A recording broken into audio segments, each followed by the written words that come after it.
And let me open up another program I wrote part of in advance called copy.c. So copy.c, in theory, makes a copy of a string. How? On line 8, I'm using the same thing as before, get string, storing it in a string or char star, and asking the user for it. Then I'm not asking get string again.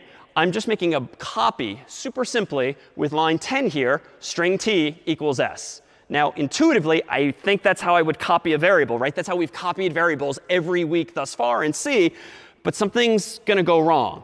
In line 12, in English, does someone want to explain what you think line 12 does? Don't worry about finding any bugs or mistakes. But what does line 12 seem to be doing using toUpper, which is thanks to the C-type library, which I've included the header file for?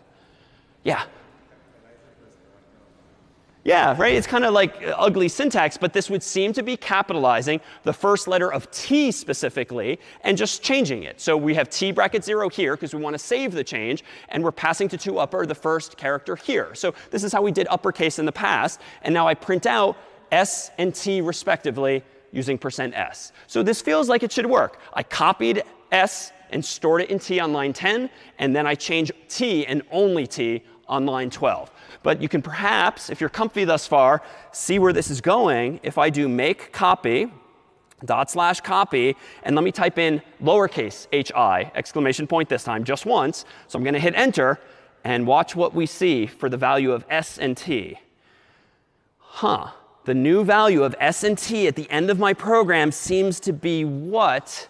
It seems to be the same. Hi is capitalized both times. So what's the intuition then for this?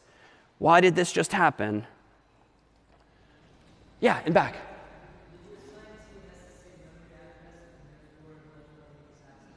Yeah, I assigned s and t the same memory address. So it did copy s into t, but C takes this very literally. What is s? It's an address. What is t? It's a copy of that address. If you want to copy the whole string like a normal human would expect, hey, you or someone has to do a lot more work. You have to go to that address, copy this character, this one, this one, this one, and copy it to a new location in memory. That does not happen automatically here for you in C. It does in some other languages. Those of you who've programmed in certain higher level languages, this just works as you would hope, and that's one of the benefits of Python and other languages that we'll soon see. But for now, it literally takes at face value what this is. Copy the address into this address. And I'll make that more clear by getting rid of the string keyword, which again is just a type def. This is technically an address here. This is technically an address here. So what's being copied is the value of that address, not all of the characters that might very well follow it. So I should make one note too here. I'm going to start getting more in the habit of trying to avoid segmentation faults because things could go wrong here. For instance, on line 12 previously, I was kind of blindly, naively, dangerously assuming that there will be at least one character in S or T. That might not be the case. If the user just hits enter, there's no characters to uppercase. And so this is reckless of me and could theoretically create a seg fault. So I should probably start to be smarter and say something like this.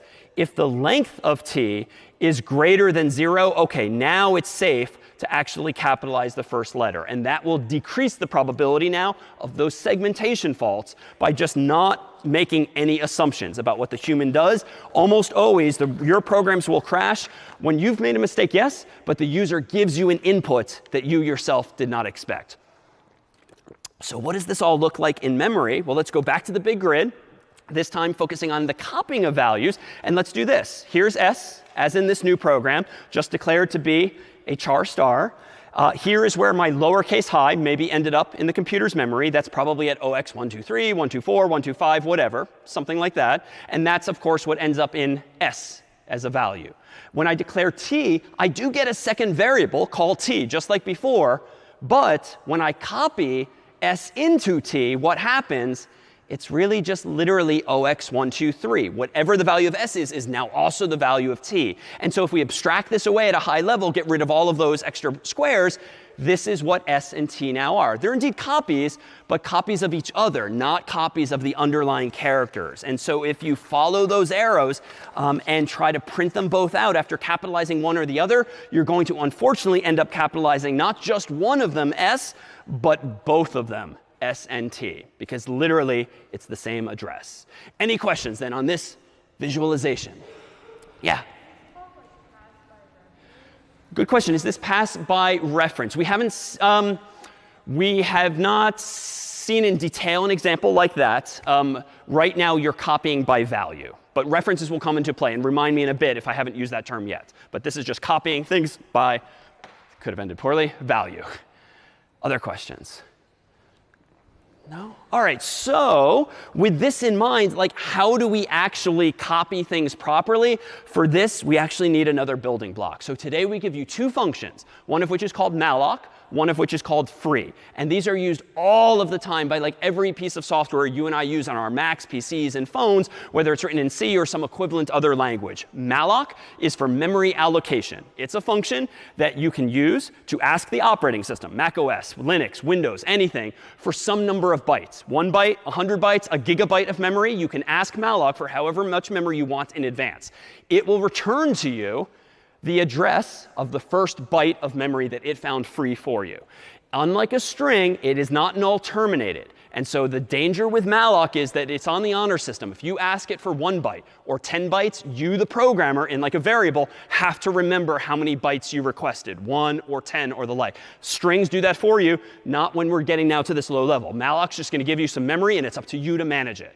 Free does the opposite. When you're done with some chunk of memory, you can free it by passing in that same address and just hand it back to Mac OS, Windows, or Linux and say, I'm done with this. You can let me use this for something else later. As an aside, if your computer has ever like frozen or hung, like the whole thing maybe just spontaneously reboots, yet another reason for a bug like that might be if you write a program with a bug that keeps mallocing, that is asking for more and more and more memory, but you make a mistake and you never free it, well, eventually the computer is going to literally run out of memory and something's going to go wrong, and that's often when computers freeze. Like they're just out of memory. It has the memory there, but the program was trying to use too much of it endlessly. So this too will be a mistake that some of us will surely make in the coming weeks, but hopefully you'll now see the solution. So let me go back to VS Code here, and let me propose that we do the following. I'll hide my terminal window for a moment, and I'm going to introduce another header file up here. And I promise there's not going to be too many more of these, but this one is called standardlib.h for standard library. And in this file are the declarations, the prototypes for malloc and free and a bunch of other stuff as well. It lets me now manage my own memory. So let's focus now on line 11. Line 11 is where I went wrong before, because conceptually I want to copy the whole string, but of course I'm only copying modestly the individual address. So how do I copy the whole darn thing? Well, what I need to do is this. When I declare t to be the address of something in memory, why don't I set t to be the address of a free chunk of memory? So let me ask the operating system, give me this many bytes, tell me what the address is, and I'm going to store that in t initially, just so I know where there's free space for me. So how do I do that? Well, quite simply, I call malloc, and then I pass in the number of bytes that I need. Now, for hi exclamation point, I think I need 3, although wait, no, I really need 4 because of the null character. But I don't think I should be hard coding numbers like this, because who knows what the human's going to type in. So I can actually use strling of s and then +1. This will ask malloc then for however many bytes corresponds to the number of characters the human typed in, +1 for, again, the null character. So it's just being smart and defensive rather than choosing a number myself. But now all t is a pointer, if you will, to some random chunk of free space. So there's nothing there yet, or there's bits there, but who knows what value they are. They're certainly not identical to what the human typed in. I now have to do this. So how can I copy one string into the other? Well, let me do this. Instead of capitalizing something just yet, let me do this. How about for int I gets 0, I is less than the length of s, and then I ++. So I'm going to iterate for the whole length of the string. And in here, I'm just going to do this.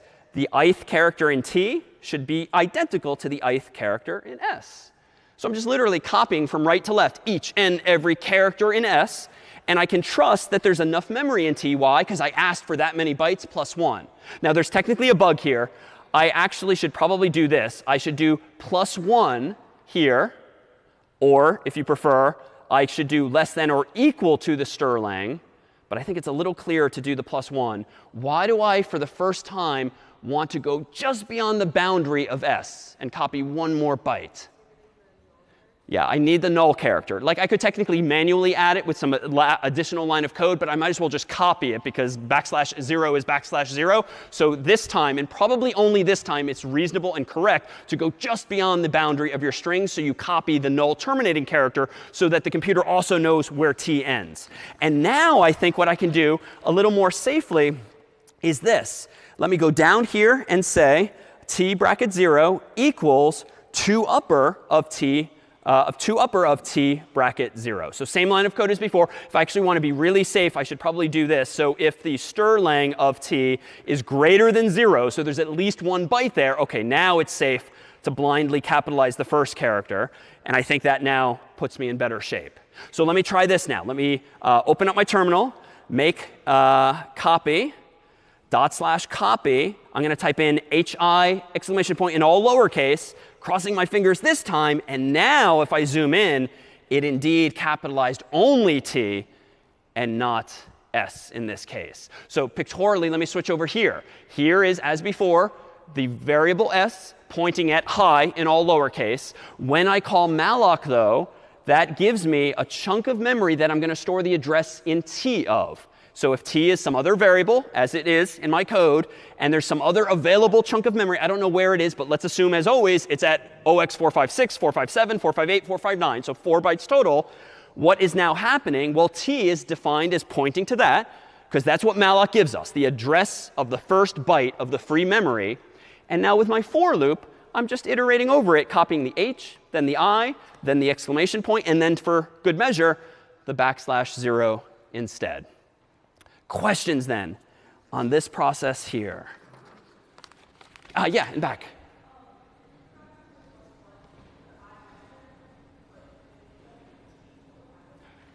A really good question. If I omitted in my code the +1 and I didn't do less than or equal to, so that I'm copying the 4th byte, odds are in this program, because it's so short, you wouldn't notice that there's an actual error.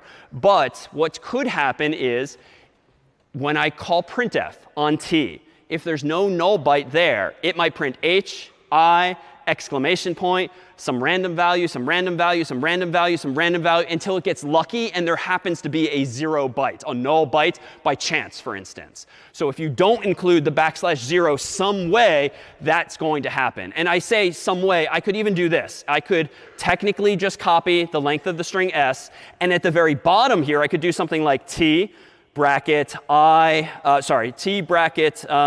strlen of t. I could do this, but this is just not necessary. Like, I could manually add it at the end of the string. But again, I'd claim that it's just simpler to borrow, that is, copy the one that's already in s, because it's the same thing at the end of the day. Good question. Other questions on this copying correctly now? Other questions? All right, is there any room for improvement here? Well, let me propose a slight optimization. This is kind of a throwback now to week 1. Turns out that arguably my line 13 here, wherein I have this for loop, now that I'm doing things in loops again and again and using a function like strlen, this is correct. It will iterate from 0 on up to the length of s plus 1. But it's kind of stupid of me to write this for loop in this way. Why? Well, here's my initialization on the left. Here's my condition in the middle. And in general, calling a function inside of your condition is probably not very good design. Like, why? Why is it bad for me to be calling a function like strlen in this condition in the middle of my for loop? Yeah.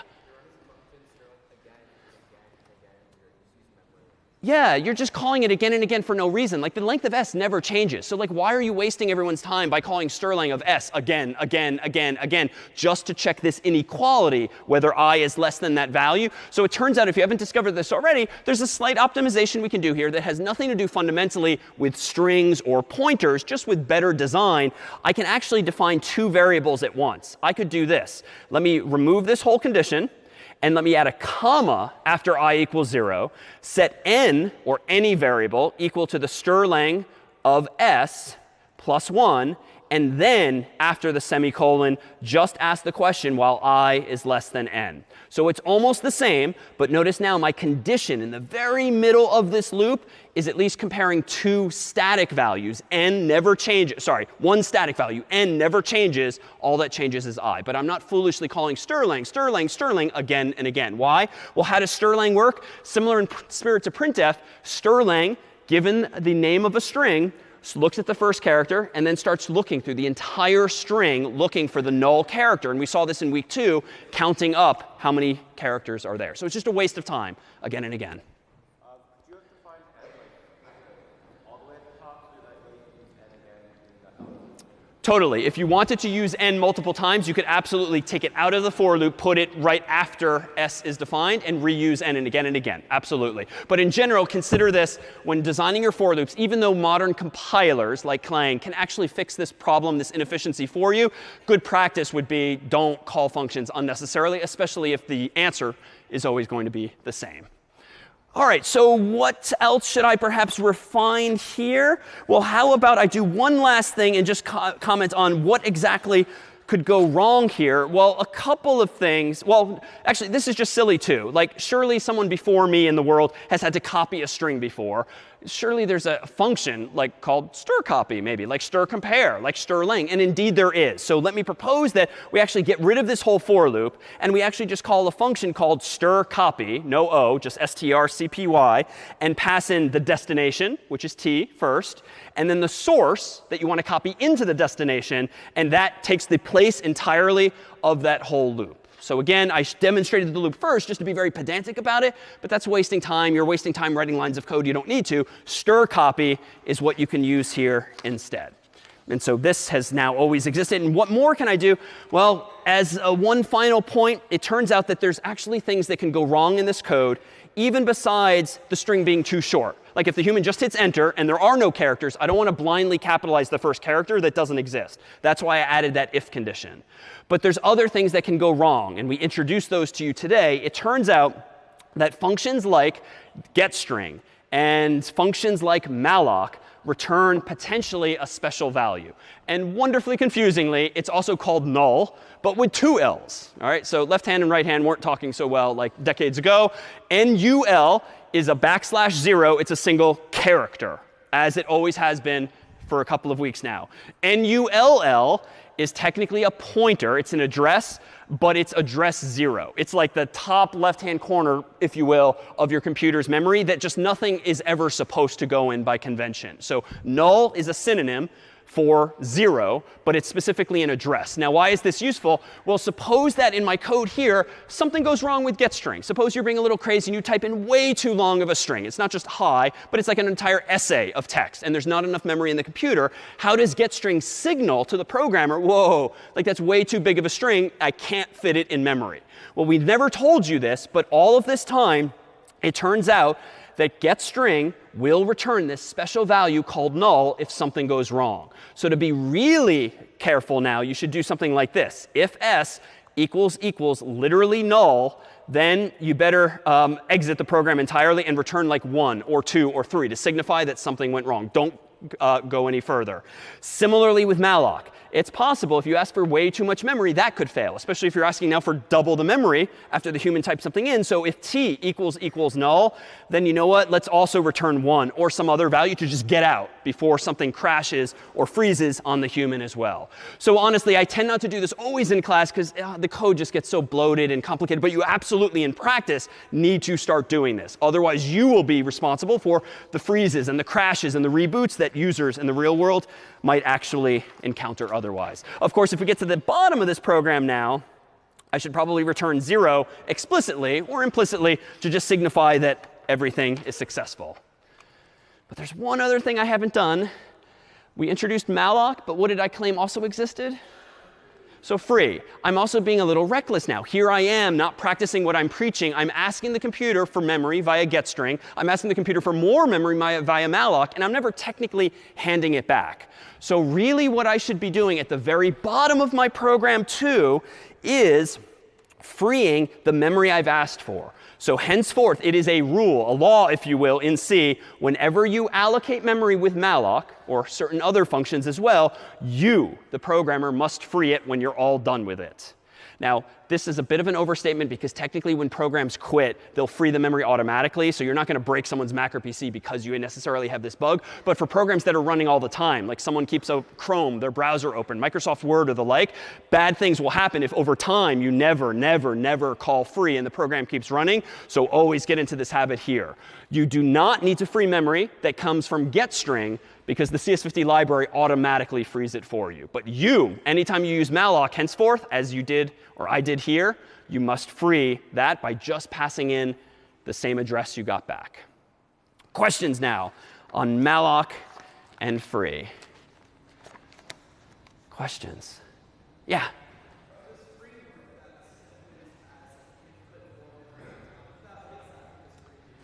A really good question. So free so what does free do? So free just lets the computer know that you are done with that chunk of memory, which means that if you have another line of code elsewhere, that same memory might be reused and can be used again and again. And that's going to be necessary, certainly for any long-running program. You can't ask for memory constantly. You'll eventually run out. So you need to free it in this way. Other languages, as an aside, Python, yet another motivation in a couple of weeks for it is going to be Python and certain other languages manage all this headache for you. But in C, the goal here is to really harness these capabilities ourselves.